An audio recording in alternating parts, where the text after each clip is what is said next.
आज जो मैंने चिट्ठी बनाई है वो मुख्य सचिव को बनाई है और उसका कारण ये है कि परिवहन निगम की जो गंभीर समस्याएं हैं जिसका निस्तारण परिवहन निगम चाहता है, क्योंकि वो भी एक स्वतंत्र इकाई है, जनता की सेवा के साथ साथ 55,000 कर्मचारियों के परिवार को पालता है और वृद्धत सबसे पुराना परिवहन विभाग है जो बराबर जिस समय लोगों के पास साइकिल नहीं हुआ करती थी उस समय परिवहन सेवा परिवहन निगम उपलब्ध कराता था। ये आज चिट्ठी चीफ सेक्रेटरी साहब को इसलिए है कि एसटीए के अध्यक्ष के पद पर हमारे श्रीमान परिवहन आयुक्त को पदभार संभालने का आदेश हुआ है। मेरा विरोध है इस कि ये राज्य परिवहन प्राधिकरण जो कि एक स्वतंत्र इकाई है, ये नियमों के अंतर्गत काम करती है और वो जिसकी भी शिकायत होती है उसको देखती है। हमारे परिवहन आयुक्त कार्यपालक हैं, अध्यक्ष हैं, चेयरमैन हैं परिवहन विभाग के।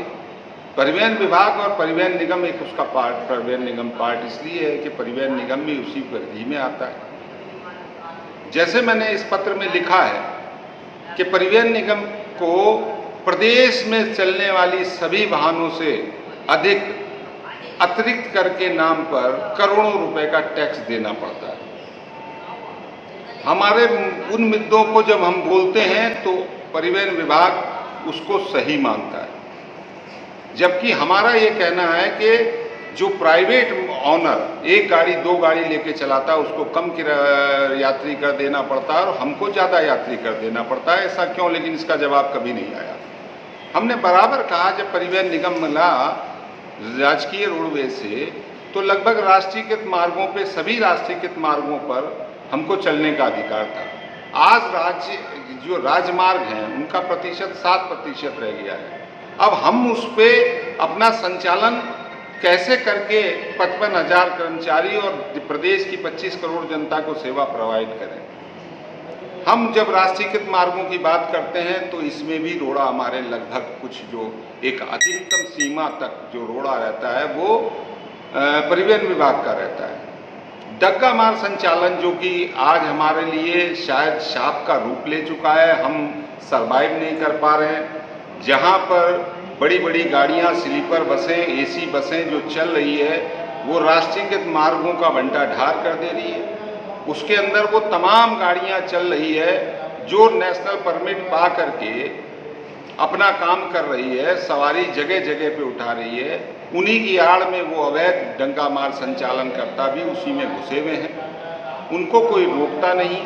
दूसरी चीज़, जो छोटी गाड़ियाँ हैं, प्राइवेट नंबर से गाड़ियाँ चलती है, उनके नंबर टैक्सी के होते हैं लेकिन वो प्राइवेट प्लेट लगा करके चलते हैं। परिवहन विभाग और पुलिस प्रशासन को बार बार कहे जाने के बाद भी उसका उपचार नहीं होता। यहाँ मैं चीफ सेक्रेटरी साहब को ये भी लिखना चाह रहा हूँ कि महोदय आपके आदेश हैं, चीफ सेक्रेटरी के आदेश हैं कि परिवहन निगम के बस अड्डों से, जबकि अब वो 1 किलोमीटर से 5 किलोमीटर होना चाहिए, लेकिन 1 किलोमीटर का आदेश अभी जमा हुआ है कि प्राइवेट बस अड्डा नहीं होगा, ना ही प्राइवेट बसों का संचालन होगा। आज उत्तर प्रदेश के सभी बस अड्डों के सामने से डग्गा मार संचालन चल रही है। चीफ सेक्रेटरी का आदेश यानी कि सरकार का आदेश, तो उसके लिए जिम्मेदार, अगर ये अवैध संचालन चल रहा है तो उसके लिए जिम्मेदार परिवहन विभाग है, पुलिस प्रशासन है, जिला प्रशासन है, लेकिन उसको नहीं देखा जा रहा। हित किसके प्रभावित हो रहे हैं? हमारे। तो अगर हम नहीं बोलेंगे, विभाग नहीं बोलेगा, हमारा निगम नहीं बोलेगा, क्यों नहीं बोल रहा मुझे नहीं मालूम। आज अगर यदि ये जो स्वतंत्र इकाई एसटीए है इसके भी अध्यक्ष अगर परिवहन आयुक्त हो जाएंगे तो तमाम त्रुटियां फैल जाएगी। जैसा मैंने बताया आपको मैं बता दूं, पारदर्शिता खत्म हो जाएगी। कार्यपालिका और जो स्वतंत्र इकाई जो काम करती है उसका कोई मतलब नहीं रह जाएगा। 1988 अधिनियम की धारा 62 में स्पष्ट रूप से कहा गया है कि ये किसी भी दशा में अच्छा नहीं है और ये नहीं हो सकता है।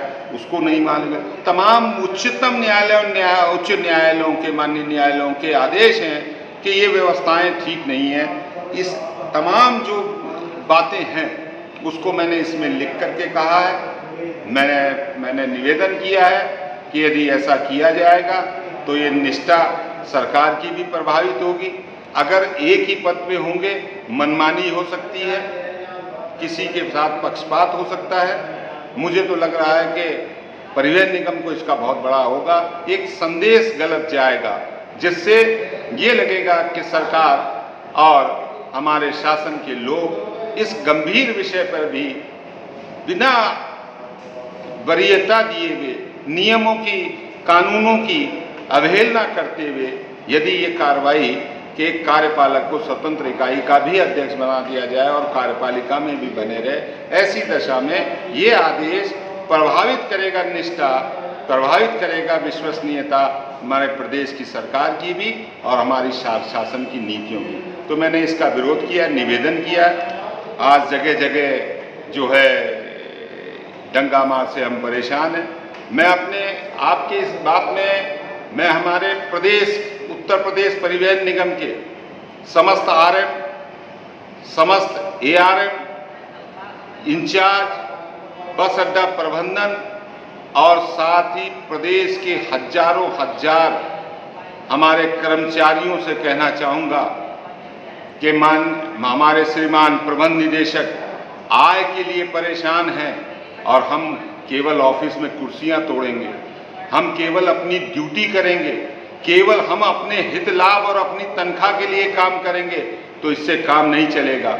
निश्चित तौर पे एमडी साहब ने सही कहा है कि अगर इस तरीके से प्रतिदिन की आय का करोड़ों में ह्रास होगा, अगर आप जान लीजिए कि जो उन्होंने सिर्फ आंकड़ा दिया है खर्च का कि 17.5 करोड़ प्रतिदिन और 12.5 करोड़, तो 6 करोड़ रुपया रोज के हिसाब से साल का कितना होगा, ये 365 से 6 से गुना करके देखिएगा, 6 वर्ष का महीनों का, तो आपको पता लगेगा कि इतने हानि में अगर हम चलेंगे। हम अपने लिए नहीं लड़ेंगे, हम किसी को मारने नहीं जा रहे हैं, हम किसी को पीटने नहीं जा रहे हैं, लेकिन प्रदेश के समस्त कर्मचारी, विशेषकर चालक, परिचालक और अधिकारियों से मेरा निवेदन है कि डीडीआर में घर ना जाएं। एमडी साहब ने कहा है कि टीम बनाइए, टीम बना करके इन दंगा मार को रोकिए, तो उस टीम का हिस्सा बने। दंगा मार संचालन को हमारे प्रदेश के किसी भी बस अड्डे पे के आगे खड़ा ना होने दे। यात्रियों से मधुर व्यवहार करते हुए उनको परिवहन निगम के जो हम दुर्घटना बीमा देते हैं, हमारा जिम्मेदार चालक परिचालक चलता है, हम पानी की व्यवस्था करते हैं, हम शटल की व्यवस्था करते हैं, हम लोगों को सुरक्षा की व्यवस्थाएं करते हैं, उस व्यवस्था का प्रचार करें और जो विपत्ति हमारे ऊपर आई है उसके लिए हम संघर्ष बने। जरूरी नहीं है हर आदमी, जैसे अगर पूरे प्रदेश में 5,000 आदमियों का, 10,000 आदमियों का डीडीआर होता है तो उसमें से 5,000 घर ना जाएं, दूसरे दिन जाएं, दूसरे डीडीआर पे जाएं, लेकिन इस परिवहन निगम को बचाने के लिए अपना समर्पण करें। मैं इसी बात को कहने के लिए आपके चैनल का धन्यवाद करना चाहूँगा और साथ ही साथ मुख्य सचिव महोदय से अनुरोध करना चाहूँगा। प्रतिलिपि में माननीय मुख्यमंत्री जी, परिवहन मंत्री जी, प्रमुख सचिव, प्रबंध निदेशक महोदय को भी प्रतिलिपि की है।